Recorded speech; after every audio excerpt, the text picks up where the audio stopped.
काल झालेल्या फुटबॉल विश्वचषक सामन्यात ब्राझीलने जपानचा 2-1 असा पराभव केला. जपानचा विश्वचषकातील प्रवास संपला, पण तरीही त्यांनी पुन्हा एकदा जगाची मनं जिंकली.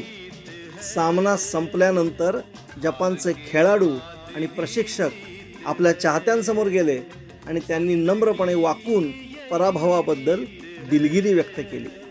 हा फक्त पराभव स्वीकारण्याचा क्षण नव्हता, तर आपल्या चाहत्यांप्रती आदर आणि कृतज्ञता व्यक्त करण्याचा सुंदर संस्कार होता.